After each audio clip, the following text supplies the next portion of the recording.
Without further ado, though, let me go ahead and introduce Dr. Gary Bond to you. He is a senior research associate at Westat. For 4 decades, he was a university professor of psychology and psychiatry at 3 universities. His work has centered on the evaluation, dissemination, implementation, and sustainment of evidence-based practices for people with serious mental illness, with a special emphasis on individual placement and support. Factors influencing successful implementation and sustainability of evidence-based practices, and development and validation of fidelity scales to measure implementation. His work has also included evaluations of employment models for veterans and other populations. Dr. Bond has served as a principal investigator, a co-investigator on more than 80 grants and contracts. His publications include 300 papers in peer-reviewed journals and 17 books and manuals. It's a great pleasure for me to introduce to you Dr. Gary Bond, Senior Associate Research Associate for Westat. Gary. Yes, thank you, Theresa. I'm really pleased to be here. I was scheduled originally. Theresa had asked me back in 2020 to come to Oakland to do the annual conference back in the days when we were doing things face to face, and so it was a great disappointment that I wasn't able to come out. Today. I am going to share with you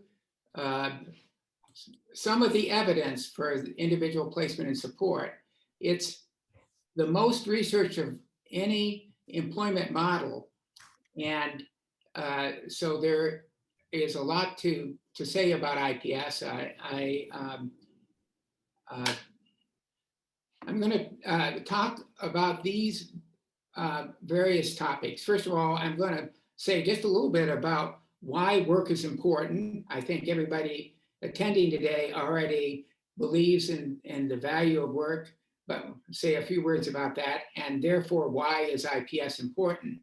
Then I'm going to talk about the studies that have been conducted all over the world that shows that IPS is effective. I'm going to concentrate on the randomized controlled trials because they're the best evidence for IPS effectiveness. And I'm going to talk also about the many different populations and disability groups for which IPS is now being tried and with some promising results. Next, I'm going to talk about the role of employment in improving mental health and well-being. And finally, spend just a few minutes talking about cost studies for IPS. So why are we interested in work, and why should we have an employment model called IPS? Well, when you ask people about the role of work in their lives, you get various answers. This is true for all of us, regardless of whether we have a psychiatric condition. And so one of the main reasons for providing help for people to get employment is that most people want to work. They see it as part of the recovery, and it's part of a typical adult role in our society and in most Western societies.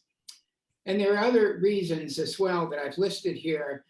The bottom one, I'm going to come back to later in the presentation on the topic of the impact of employment on health and well-being. Okay, so while there are many reasons for working, unfortunately for many people with serious mental illness, they're unemployed for most of their lives. This is a slide that shows the employment rate for people with serious mental illness compared to the general population over a decade period. And it shows that the employment rate is obviously a big gap. The employment rate for people with serious mental illness is 20% or less, and that's what a lot of surveys have shown. The rates are very low for people with schizophrenia, bipolar disorders, and other serious mental illnesses. And what is most devastating for many is that once you're diagnosed with schizophrenia in particular, your chances of working over your lifetime are very poor. So this is a study that was from Finland. The interesting thing about the Scandinavian countries is that they have a national registry where they keep track of the employment status for everybody in their country. And so this graph shows a 20-year period, and that bottom solid line is the employment rate for people with schizophrenia. And year 0 is when they were first hospitalized for schizophrenia.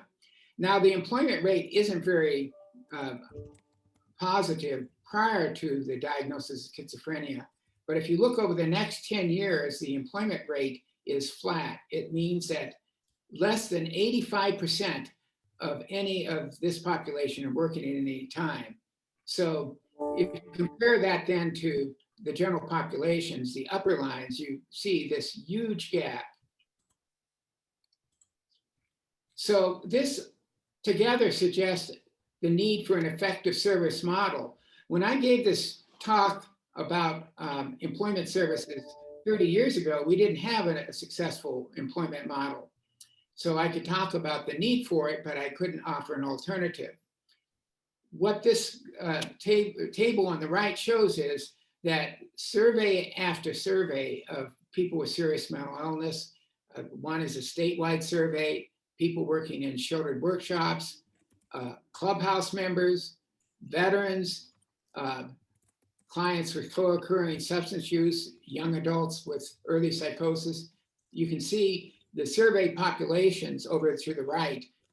Those were a variety of different populations, and they all say pretty much the same thing. There's some variability, but basically half or more of all people with serious mental illness, if you ask them, do you want to work? Will say, yes, I would love to work a regular job in the community. And yet, as we just seen, the rate is only about 20%, or actually less than that for people with schizophrenia. So there's a huge gap here suggesting the need for an employment model. The good news is that people who want to work are able to work, and we've shown this over and over in IPS studies. So if given a chance and given help, people with serious mental illness are capable of working. Okay, so let's look at that evidence that shows that. And I'm not going to talk about some very interesting studies that were done, the original individual placement and support studies, where people in day treatment programs were moved to IPS programs. They closed down the day treatment programs. And those studies showed really excitingly that people that are attending day treatment were able to work, and they didn't have any loss of social support or anything like that when they moved to IPS. I'm going to talk, as I said, about the randomized controlled trials, and there are now something like 40 of them. It depends on which ones you include in your count, but there are at least 40 randomized controlled trials of IPS. And they are from all over the world, and they are found in urban settings, rural settings, a range of different geographic settings. IPS is a very flexible model, and it seems to work well in many different settings. And then I'm also going to talk about the long-term outcomes, which is one of the most exciting parts of the IPS evidence. So altogether, there are 28 randomized controlled trials for people of IPS for people with serious mental illness. In the beginning, these studies were conducted in the United States, and we have 12 of them. Over more recent years, there have been 16 that have been conducted in other countries. And these studies have an average follow-up period of 18 months, although we have some long-term studies that go further than 18 months. And altogether, the studies I'm going to be talking about here over the next couple minutes include over 6,000 people.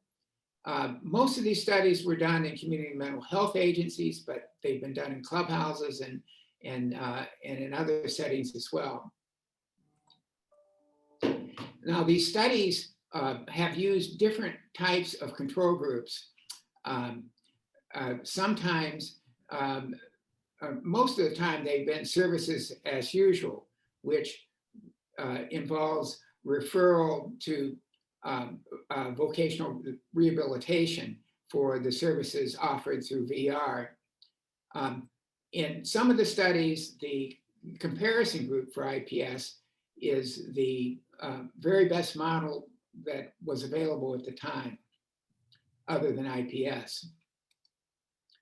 Okay, so I want to talk now about the 12 studies that were done in the United States. And just to orient you to this graph, if you look along the bottom x-axis, you'll see 96 NH. That means that was a study that was done in 1996 in New Hampshire. That was the first study of IPS that was done. It was done by Bob Drake and Debbie Becker right here in the state I live in. 12 AL, that was a study done in Alabama, Tuscaloosa, Alabama. 07 Illinois, that was a study I did in Chicago, and so forth and so on.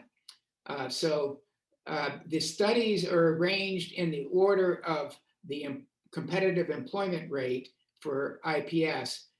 So in the black bar is the IPS competitive employment rate, and the red bar is the control group. And this is competitive employment rate means that they worked at some times during the follow-up period. And so let me just comment that these studies have been done all over the country. You see the study in the middle was done in California, and there's another one, 12 California, over to the right. They've been done in large cities like Chicago and Hartford, Connecticut, and Baltimore, Maryland, and Washington, DC. They've done, some of them have been done in rural communities, such as the South Carolina study was done in Sumter, South Carolina. So the interesting thing is that IPS seems to work well in a variety of different settings, and that, as I said, it's been studied all around the country. And of course, it's been implemented all over the country. In 43 states, there are about 1,000 IPS programs throughout the United States. Okay, so in the first study, let's look over to the left, the 96 New Hampshire study. This compared IPS to what is called the Choose, Get, Keep model of supported employment developed at Boston University. It was thought to be the best model available in 1996. And you can see that the employment rate was almost twice as great for IPS. And then if you look at each of these graphs, you see that the IPS employment rate is higher than the control group, usually twice or more the control group employment rate. And all of these are significantly different in favoring IPS. In fact, in all these studies, IPS was more effective than the control group on many different employment measures, which I'm going to get into in a second here. Now, you can see also that the IPS employment rate varied. Except for the last two, all of the IPS programs achieved at least a 50% employment rate. The two on the right, the 15 Illinois study was a study of people with criminal justice history in addition to serious mental illness. And that proved to be a very challenging population. I am going to talk about a couple other criminal justice studies later on that had better outcomes for IPS. And the one on the far right, the O2 Maryland, this was a study in which the researchers enrolled people who were in a day treatment program that didn't say they wanted to work. They just signed up for the study. And the low employment rate in the Maryland study was likely because many of the people never had an interest in work. That's one of the key principles of IPS.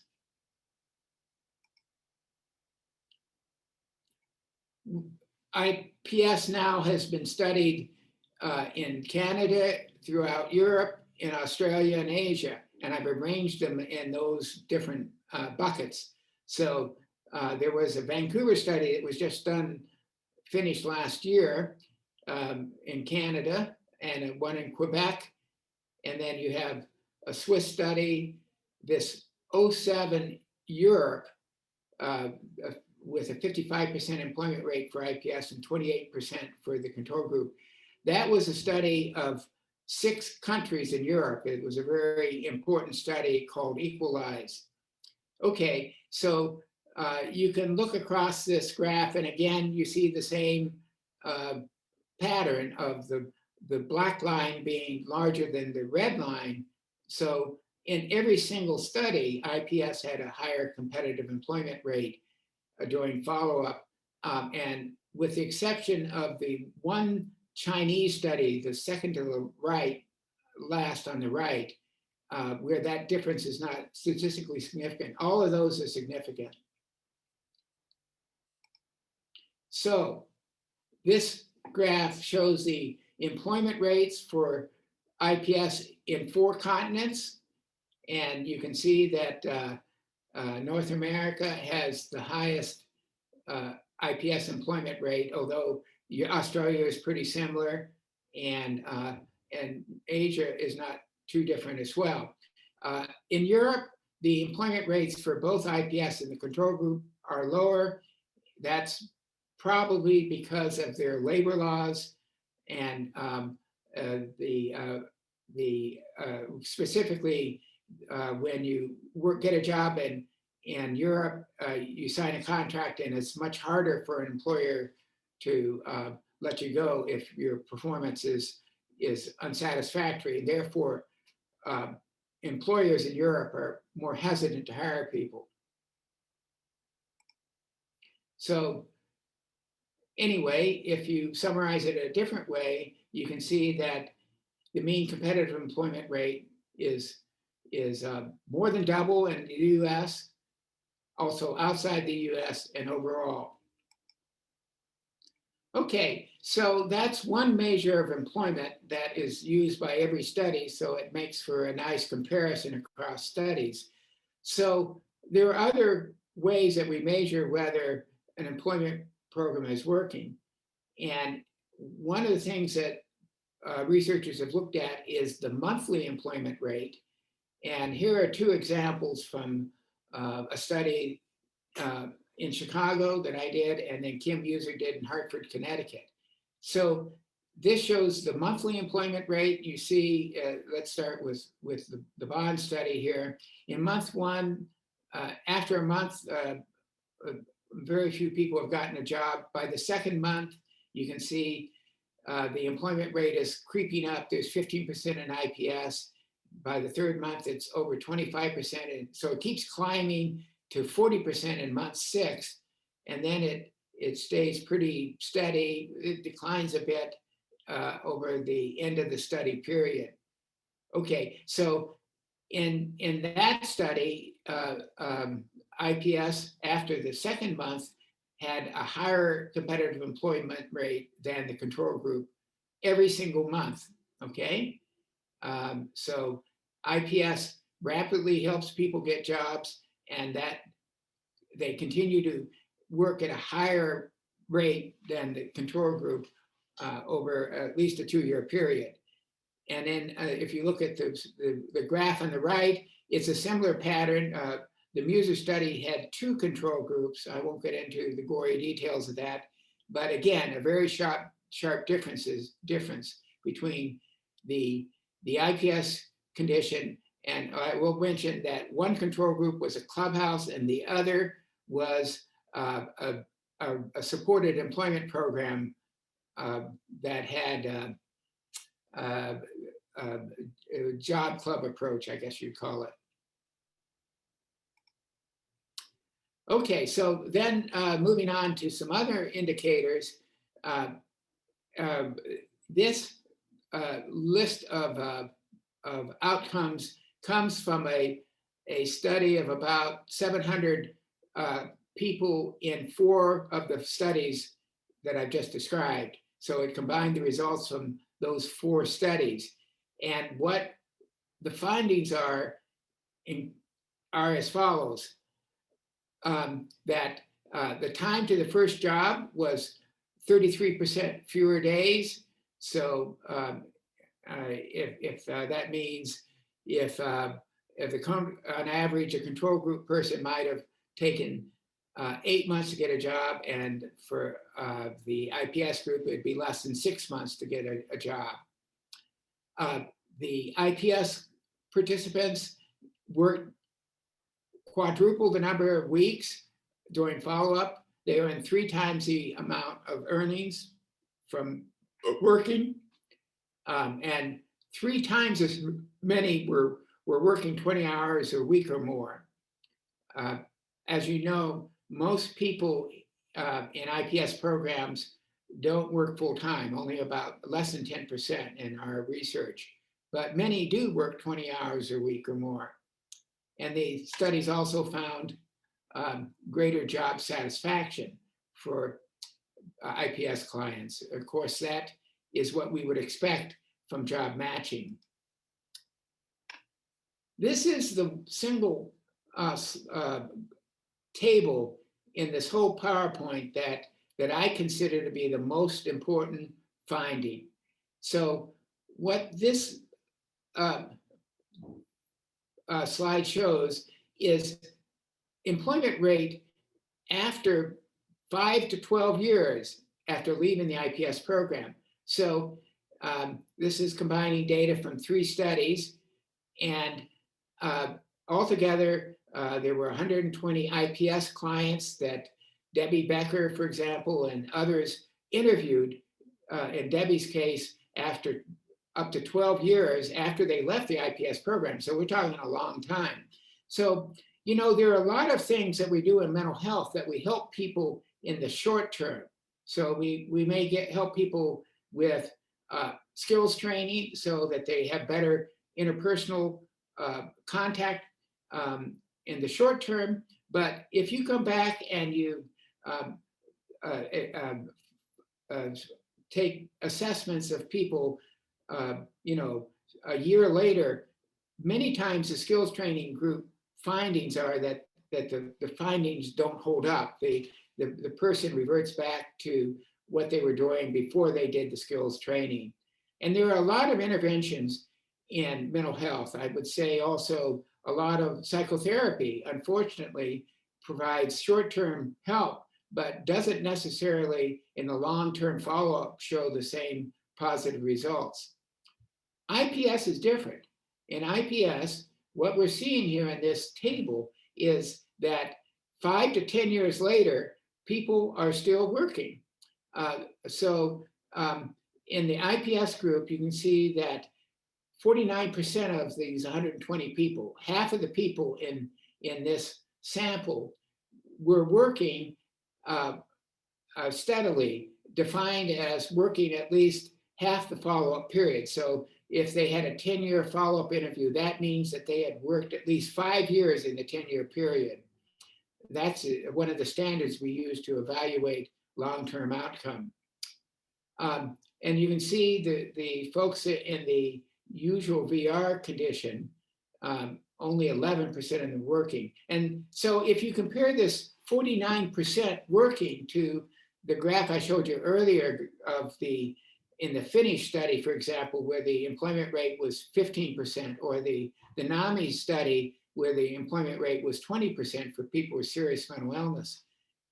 This is a huge difference. This is saying that IPS is changing the lives of people who enroll in the program and get a job. It's not like they get a job and then when they're closed and they stop working. It's something that carries over. And there's another study I want to mention like this. This was a large study. We had 2,300 people in it. And we looked at the 2-year follow-up, and it showed in that study that more people, significantly more people were employed who enrolled in IPS than the control group. This was a study of people with Social Security disability insurance. They were an SSDI, and we sent them letters and recruited them in the study. They weren't even talking about work, and they weren't even in the attending mental health treatment. And so the interviewers called up and said, have we got a deal for you? If you want to work, we have something that you might be interested in. So this study enrolled 2,300 people in 23 sites around the country. And what I'm showing you here are the data 5 years later, after they left the IPS program. So the IRS data were obtained through Social Security for all the participants. And what we found was that the employment rate remained, the difference still remained, the same difference after 2 years continued in over the 5-year period.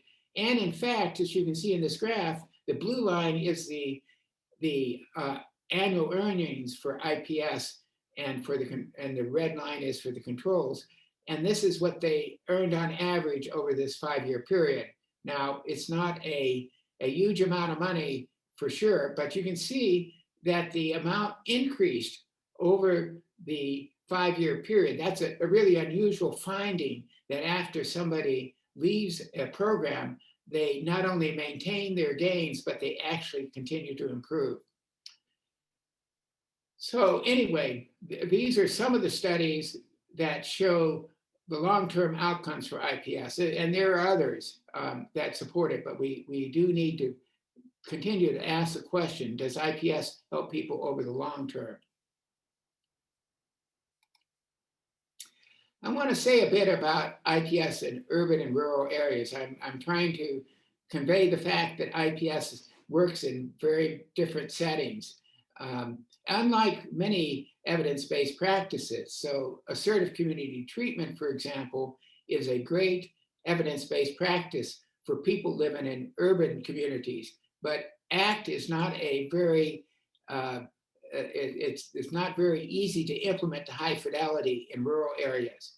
IPS is different, okay? So let's look at the issues in rural areas. We know that there are many, many barriers.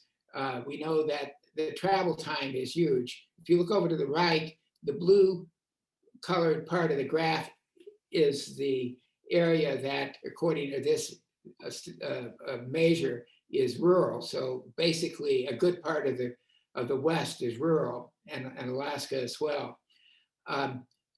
Many rural regions are poor, and they have terrible problems with healthcare professional shortages. That's true also after COVID for all the mental health services in this country, but it's especially true in rural areas. So there are many challenges to providing IPS in rural areas.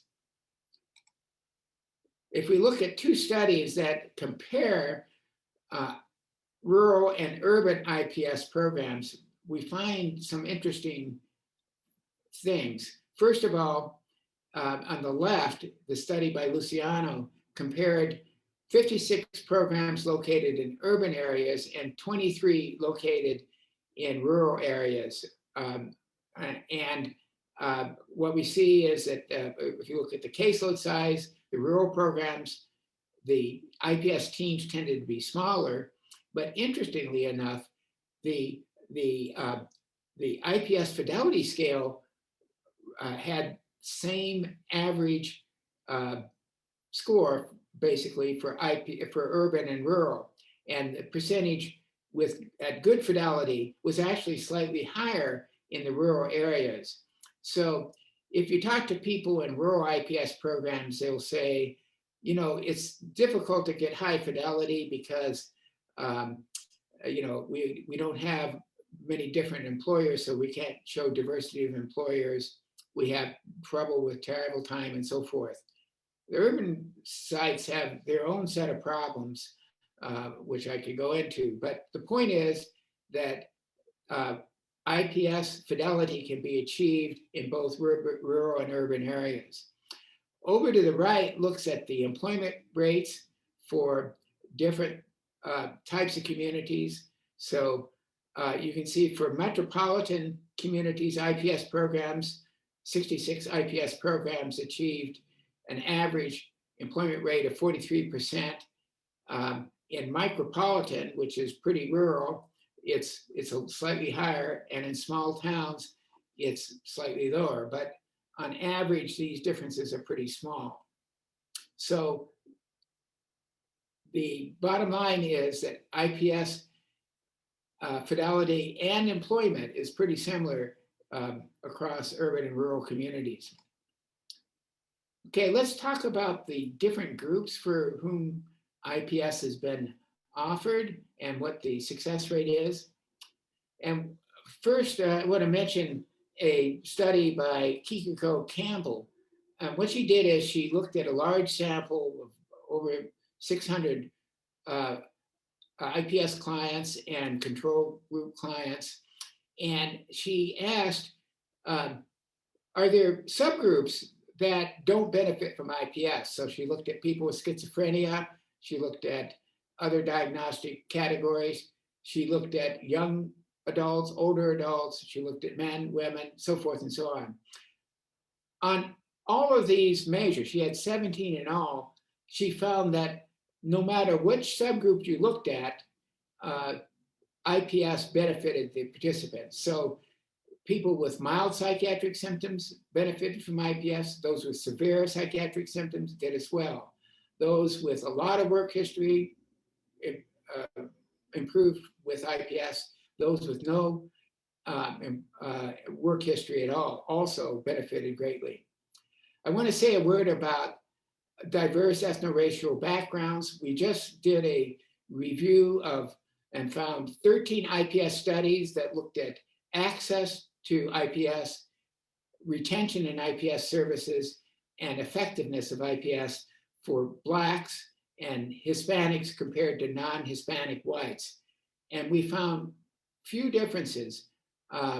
So in general, the disparities we find for people of color did not show up dramatically, at least for IPS, and in effectiveness, we found there was no differences whatsoever. There have been other studies. There have been 3 studies of people with criminal justice involvement. I showed you the one with the low employment rate for IPS, and there were 2 others in the VA with better results. I'll show those in a second.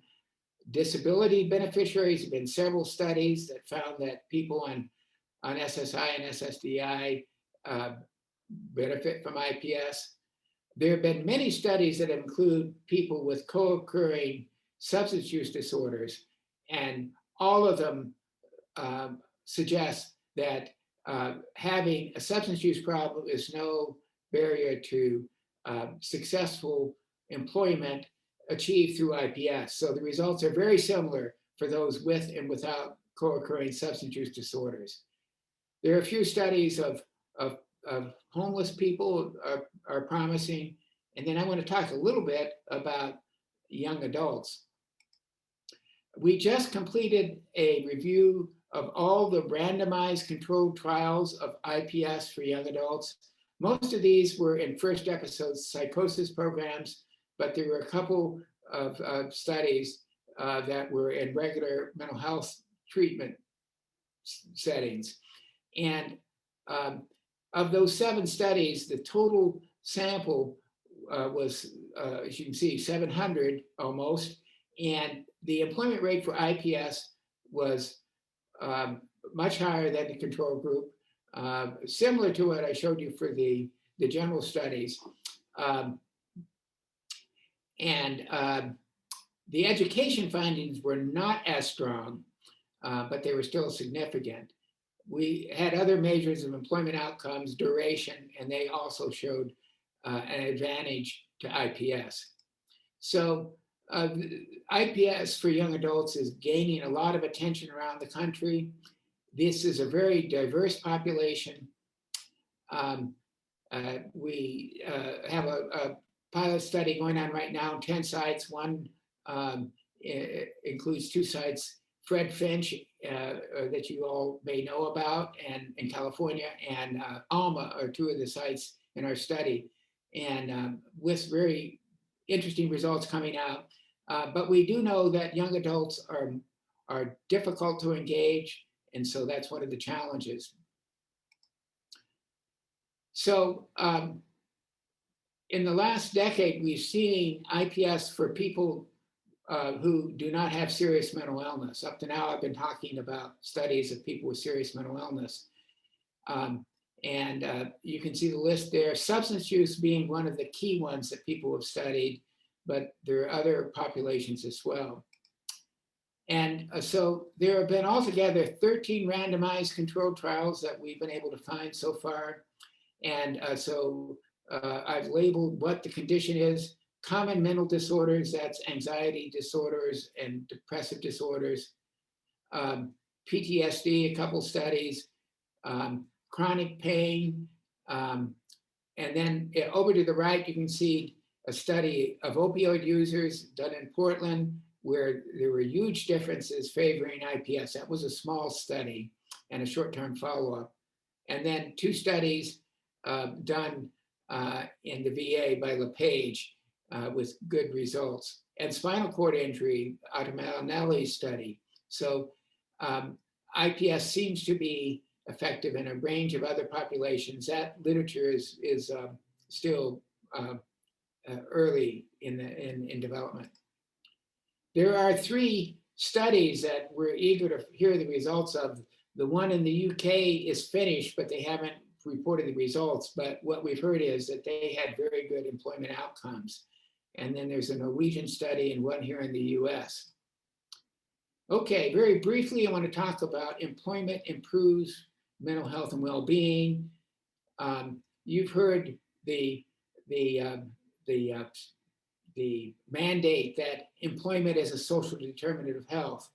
And the way that Bob Drake and Wallach put it, employment is a critical mental health intervention. It's an intervention. It's a way of rather than taking a pill, going to work may have some benefits. And indeed they do. So first of all, I want to make the point that if you look in IPS studies, these randomized controlled trials, most of the time you won't find a difference between IPS and control groups. So the impact of IPS on mental health and well-being is by getting people jobs. Employment is a secret sauce that makes this possible. It's not being in an IPS program, because some people enter IPS, but they don't work, so then they don't get the benefits that you get from working. There have been a couple studies that have shown better mental health and interpersonal well-being than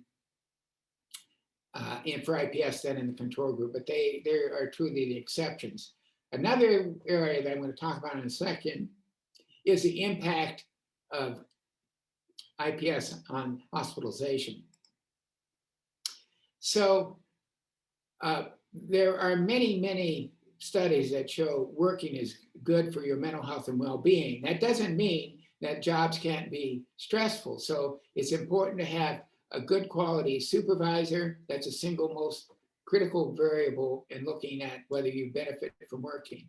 Having a positive, friendly workplace, and that you're doing something that's meaningful. So those are 3 criteria for making sure that work is beneficial.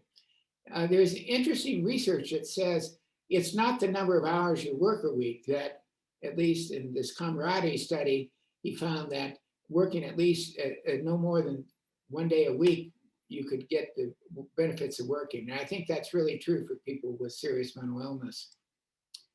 We also know that job loss is devastating. There are many, many examples of this. And we also know the longer that you're out of the work, the more these negative effects occur.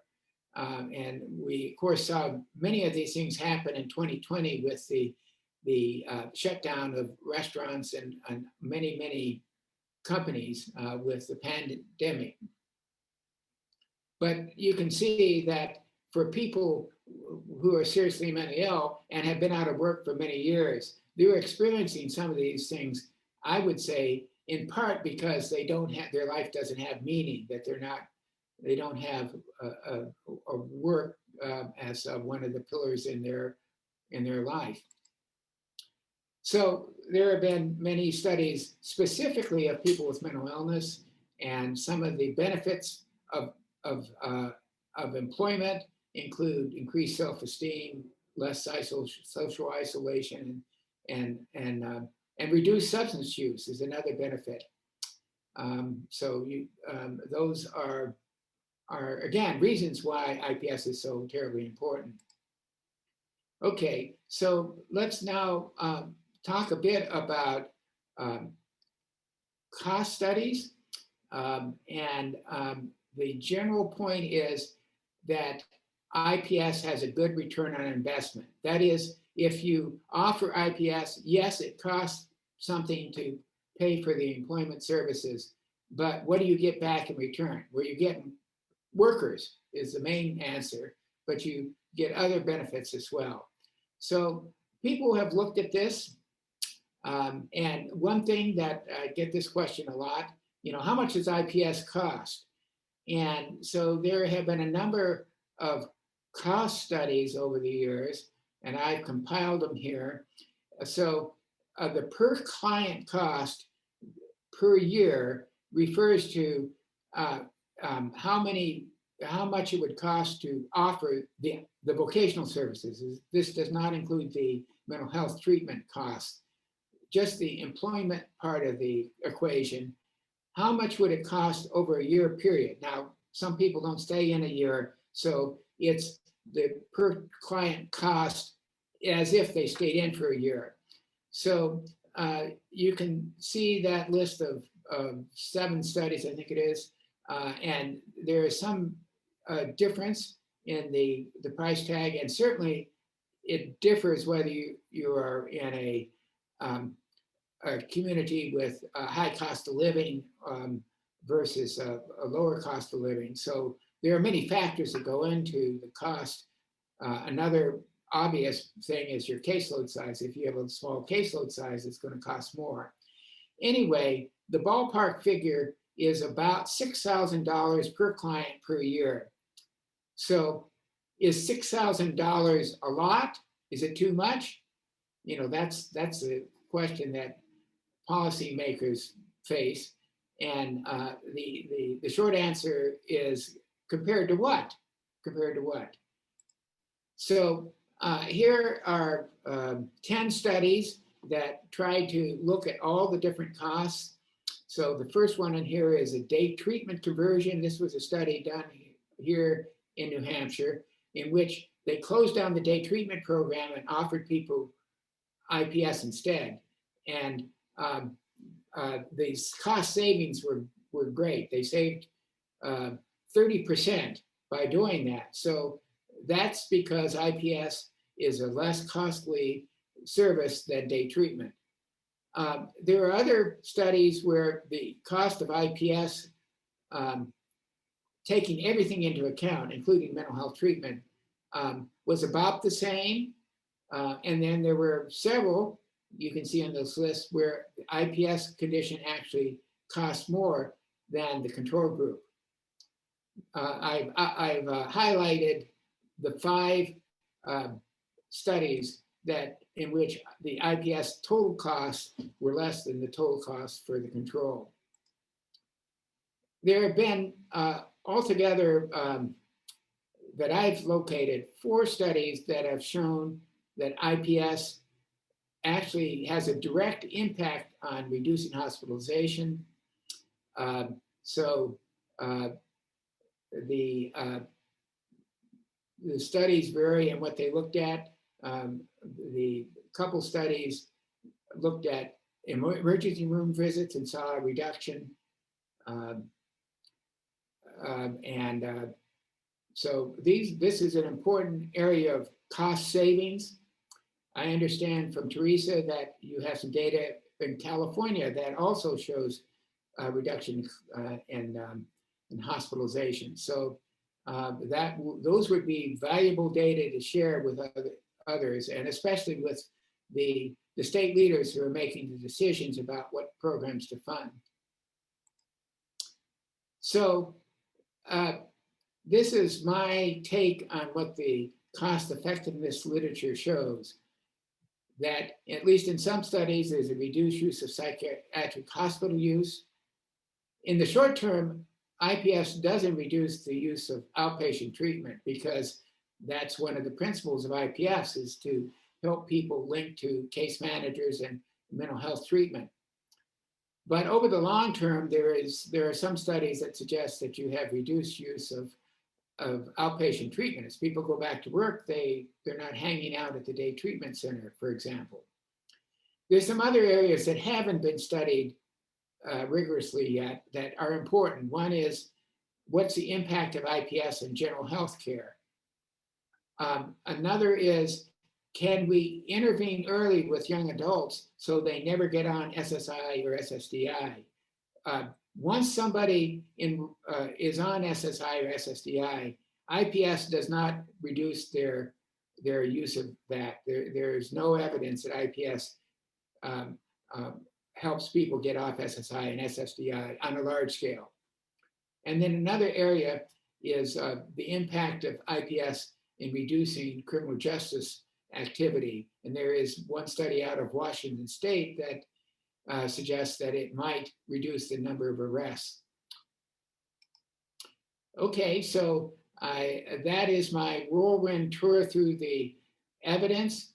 The 3 points that I would like to leave you with is, first of all, I hope you recognize how unusual IPS is. You won't find another employment model that has anywhere near the literature base that IPS has. And it continues to be researched. It's a very important pillar of the IPS approach that Bob Drake and Debbie Becker established from the beginning. They, from the very beginning, said, we want to have a practical model, but we want to evaluate it to see if it works.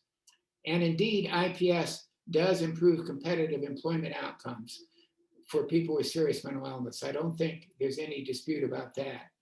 And its applicability to many other groups is promising. Some of these we hope to study more. So I will stop here, and I will just mention that if you want to get this PowerPoint, actually an expanded version of this PowerPoint, you can go to IPS Works. With that, I have a list of all the references that support these studies. If you want any of the studies, just email me. There's my email down there, and I will send you the PDFs. And I'd also mention there is a paper that summarizes the literature that is also at IPS Works, if you're interested. So with that, I will stop and see if I can stop sharing the screen. Thank you, Gary. I was interested in hearing your data review. So we do have some questions. So let's see if Gary and I can share screen. And there was a couple of things that had come up. One was, mental health plans in the state of California invest most of their money into housing, right? And we know that housing and employment and education are all 3 of the 5 social determinants of health. But we just don't know how to get traction to have employment more integrated into the mental health plans. I'm wondering, do you have any experience of some of the other states on some of their approaches to push the issue? Well, the IPS Employment Center is devoted to, and the IPS learning community is devoted to helping states uh, make employment a reality and to implement IPS more broadly. But it is a big challenge. Funding is the biggest barrier to implementing IPS. And it would be nice if we had a dedicated funding source. Medicaid, VR, and state funds and county funds are the four main sources of funding for IPS services. And in California, you have that, I believe you have that millionaire's tax. That's Right. another possible source. Yeah, the And Mental Health Services Act. yeah, okay.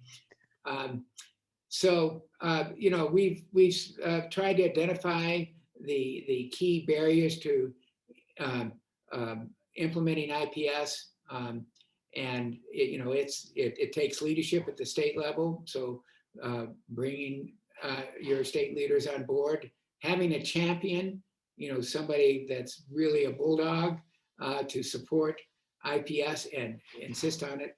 The influence of families and peers, people with lived experience speaking up, their powerful voices. So there's no single answer, but it's a very important question. Yeah, it seems like with California, it's become a grassroots operation that we have kind of a word of mouth approach, and county by county, we'll connect with other counties, connect with us. Back in 2017, we had 25 people come up from San Diego and just immerse themselves in all things IPS, and we did a peer-to-peer exchange, which was amazing. And they went back to San Diego County and launched 40 IPS programs, which was just amazing to us. And we have other peers in Santa Clara and Solano. I mean, there are lots of counties that are trying to get this on track.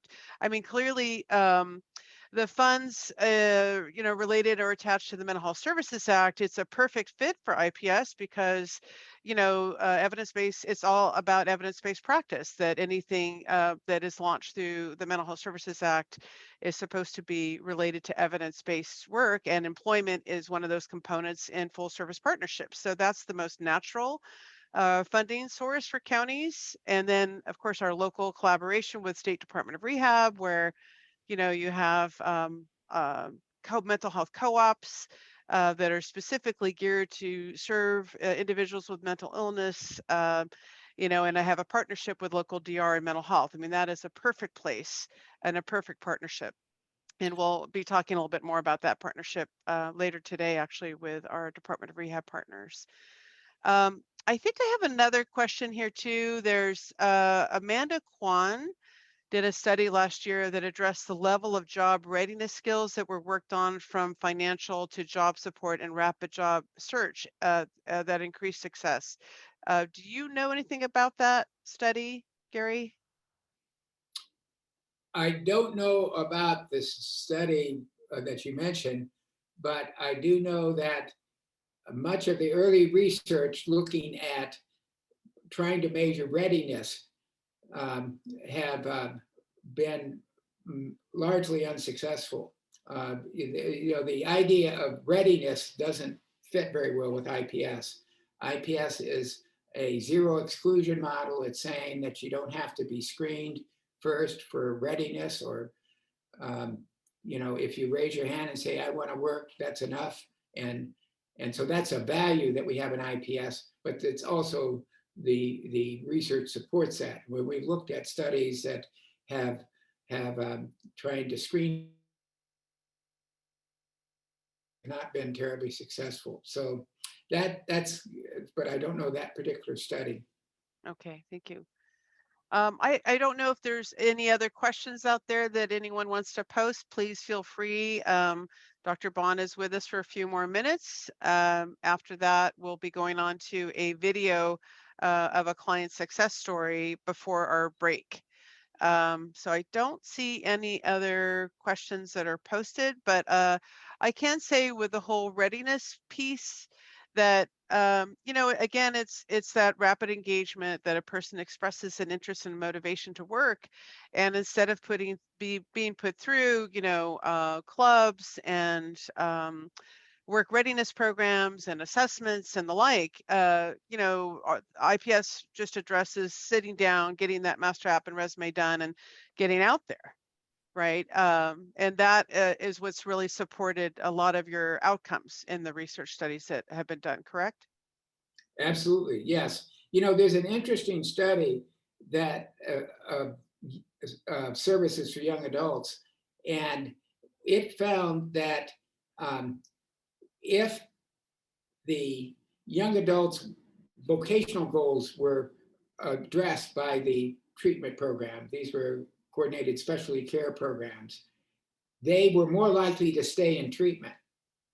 If instead they say, well, we first you need to do some therapy before you're ready to go out and look for a job, they tended to drop out.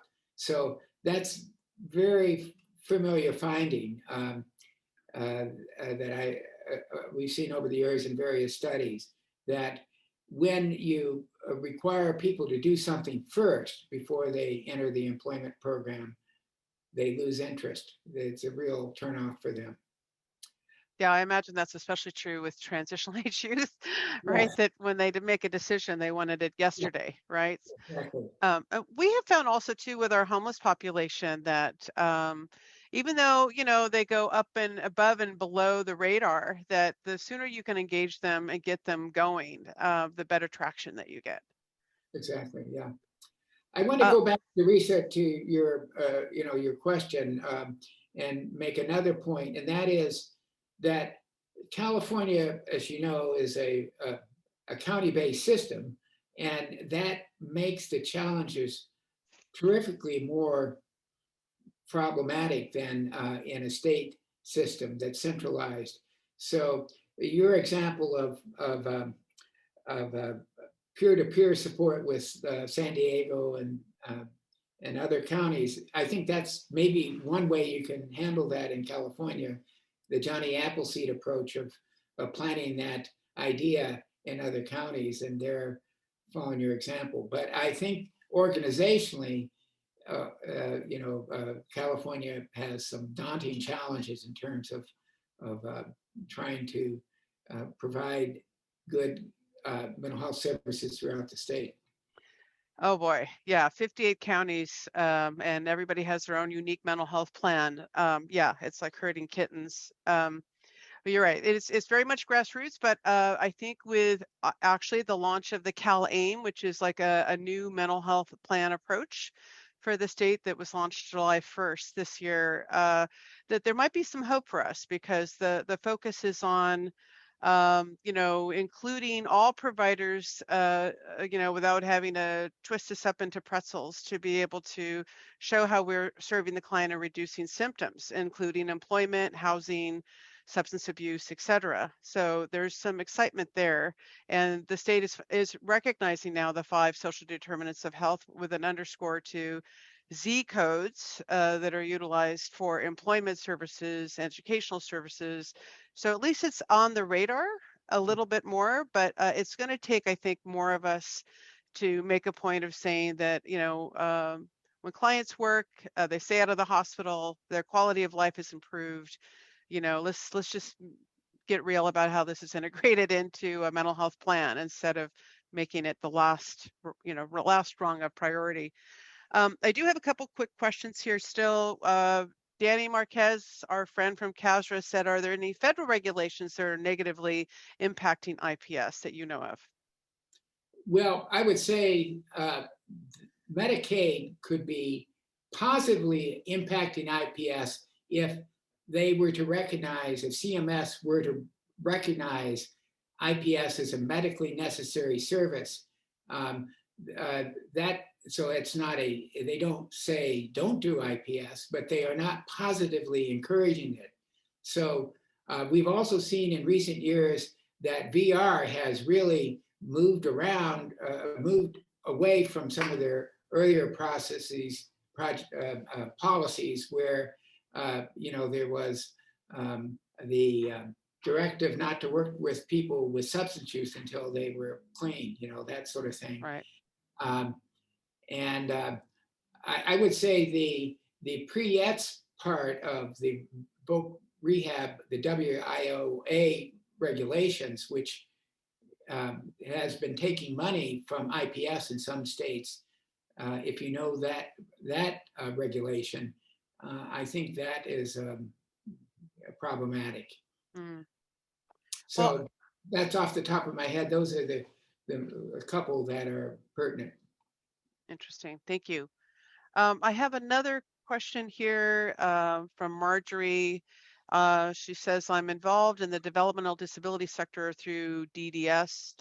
Dr. Bond, are you aware of any collaborations between IPS providers and the DDS system in the United States? Well, Illinois did a pilot study 4 or 5 years ago that we written up by Valerie Noel. I can send it to you if you're interested. And in which there were employment providers working with people, young adults primarily with developmental disabilities. And IPS worked pretty well with that population. I've heard a lot of state leaders ask about this. A lot of them have wondered, does it work with this population? But I don't know much specifically going on right now. We had a small pilot study for people with autism spectrum disorder here at Dartmouth, here in New Hampshire, that had very positive results. So I think that population in particular could benefit from IPS. Yeah, we had a small group, I think, our Schreiber Center here in Alameda County that works with people with developmental delays and mental health issues. And so it's a small program that we've initiated an IPS connection with. But we also have a prior IPS trainer that's working at the state now in developmental disabilities as a director. So we're hoping to get a little more traction with employment in that population. Yes, Marjorie would definitely like that research if you can post it. She said she's familiar with the Jennifer McLaren's work. Yeah. So let's see here. Carnell says, so you don't think that working on skills that they do not have refined yet, like a career profile, face-to-face contacts, doing applications, resume writing, interview practice, financial literacy, monthly monitoring, post-employment, weekly monitoring, pre-employment and verification of employment does not help, ? Amanda was Vancouver, BC, Canada. I'm not really sure what that meant, but anyway. So Carnell, I think you're asking is a work readiness skills program. You're asking whether that helps or not. Gary, do you want to answer that? Well, an IPS specialist will work with a client on their career profile, and will work with them in interviewing skills and so forth and so on. All those things are important. What is most worrisome is when you have a set-aside program that you have 6 weeks that you have to go through different skills training before you can start looking for a job. You have much better luck if you, better outcomes, I would say, if if you maintain that principle of rapid job search. And yes, of course, you're going to coach your clients on what they need to do to succeed, but you don't spend a lot of time, weeks in preparation before you go out and start trying to get that job. That's what the research shows. So I'm not saying I'm against skills training. I'm against skills training that is used as a barrier to going directly to looking for work and pursuing your dream. Right, and I think with individual placement and support. The point of this is that all of that skills training occurs between the employment specialist and the client in the course of the job development process. So it doesn't take, it's not like, the traditional rehab approach. You send them to a job seeking skills class, and they sit in that class and they do the resume building and all the informational interview type stuff, and that's all fine and good, but it's not an individualized process that actually leads to their type of job, the job they want. It's not a in process thing, and so that's how this model distinguishes itself from traditional rehab. All right, Dr. Bond, thank you so very much for all of your information. I always like hearing, what's new on your slate. So thank you for your time. We appreciate it very much. My pleasure. And Bye-bye. so.